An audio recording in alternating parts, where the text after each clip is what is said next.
everyone, and welcome back to my channel. My name is Madeline from KnittingHouseSquare, and today I have another knitting cast on to show you. So today we're going to be working through the Italian cast on. And where you're going to see this cast on method pop up the most is going to be either in ribbing or in brioche. And the reason you're going to see this cast on method in those two types of patterns is going to be the way this cast on method appears is that it looks like it alternates between a knit stitch and a purl stitch. So it blends really nicely into both ribbing and brioche. Today I'm going to be showing you the one color Italian cast on, and later on this week I'll be releasing the two color Italian cast on method.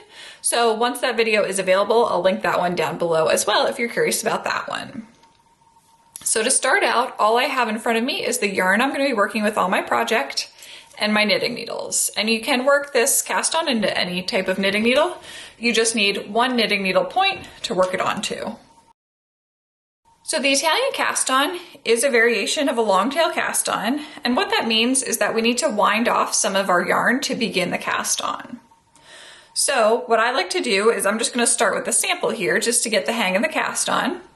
So I'm going to take off about 12 inches or so, and then I'm just going to pinch that part of my yarn with my right hand.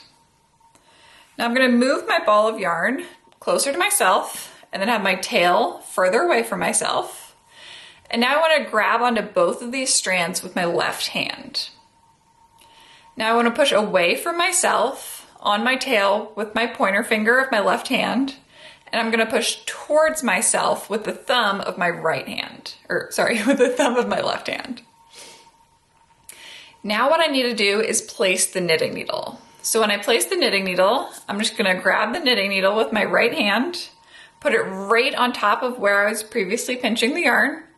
And then I like to hold the yarn with my pointer finger up against the knitting needle. So it's kind of like the yarn's just sandwiched in between the knitting needle and my finger. So that is all we need to do to set up here. So just to show it one more time, I'm pinching the yarn with my right hand, grabbing on to both strands with my left hand, pushing away from myself on the tail with my pointer finger, pushing towards myself on the working yarn with my thumb. Then I'm just going to put the knitting needle right where I was previously pinching the yarn. Now I just need to work one quick setup movement. So the setup movement, I'm going to take my knitting needle, I'm going to go down below the center opening, back behind the strand further away from me, up to the top again, and then end up in the center. So that was our setup movement. So that first loop is our first stitch. Now what we're going to do is we're going to work the repeat movements. So there are two repeat movements that we're going to work over and over again. So the first one, we're going to move the knitting needle towards ourselves and over the strand being held on our thumb, down the front of the strand. Then we're going to come back up the center opening. Then we're going to move the knitting needle up over the top, back behind the strand, down below.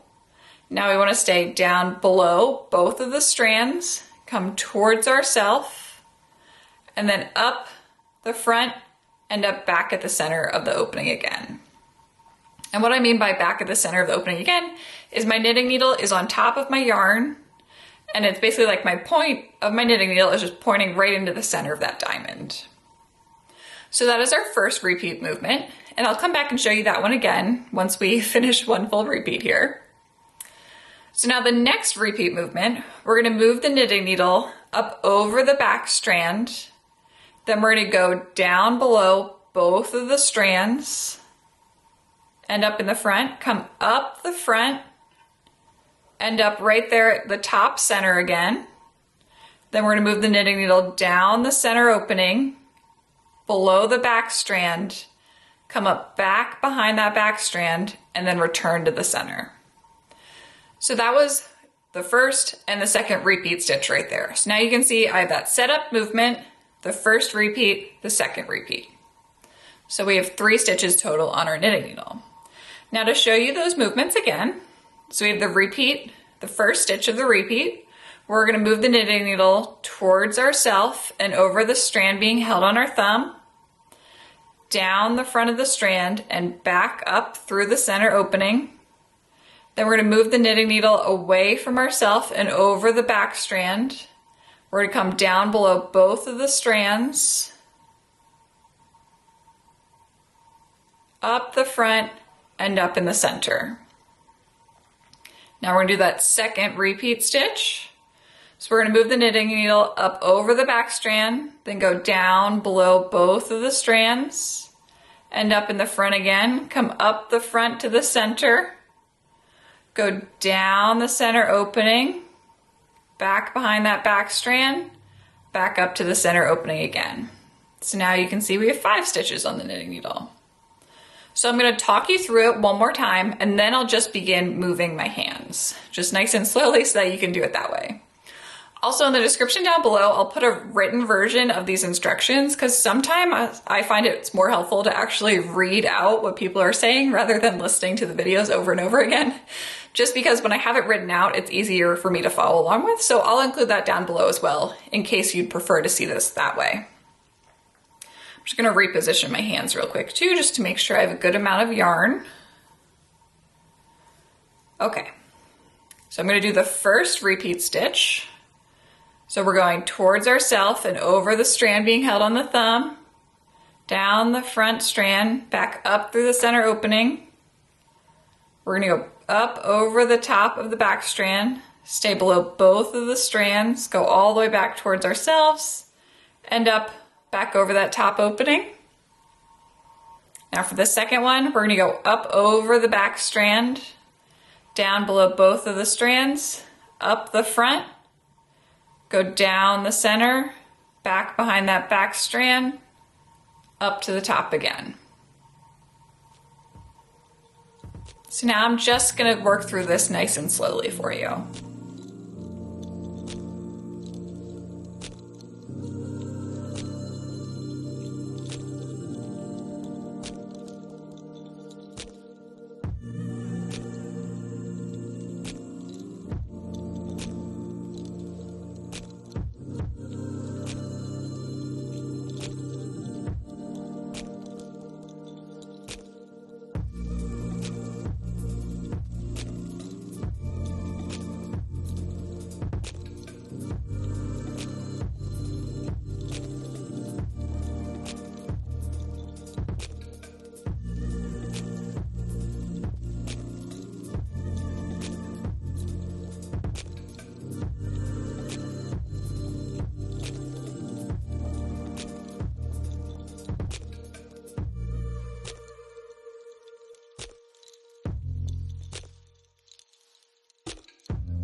Okay, so now I've worked a good number of stitches there. So the last thing I want to do is I want to do the closing movement. So I'm going to point the thumb up towards the ceiling. And now what I want to do is I want to take my knitting needle point and go underneath the strand that's closest to me on my thumb. Slide that strand off my thumb and onto the knitting needle. So essentially what that closing movement does is first it keeps our cast on from unwinding off of the knitting needle, and then it also evens out the stitches. So we did that setup movement that created 1 stitch. Then the repeat was 2 stitches. So we had like 1, 2, 1, 2, 1, 2, 1, 2 all the way across. But to finish it off with an even number, we needed to do that last closing movement. So now we've completed our cast on. We had a setup, a 2-stitch repeat, and then a closing stitch. So now we're all ready to begin our brioche or ribbing. So one thing that I wanted to mention too is as you work along, to keep on checking your cast on edge. So the way you want it to look is first we just have that setup stitch right there. So you can see there's a bit of a bump right in front of it. Then we have a stitch that doesn't have a bump in front. The next stitch does have a bump, no bump, bump, no bump, bump, no bump, bump. And it should keep on alternating that like that all the way across. That way, when you begin working the brioche or ribbing, you know exactly where the purl stitches should go above and exactly where the knit stitches should go above, right?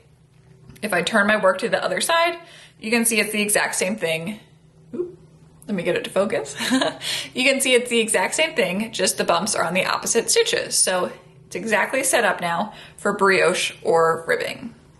So I hope you found this tutorial helpful. If you have any comments or questions, please feel free to leave them down below.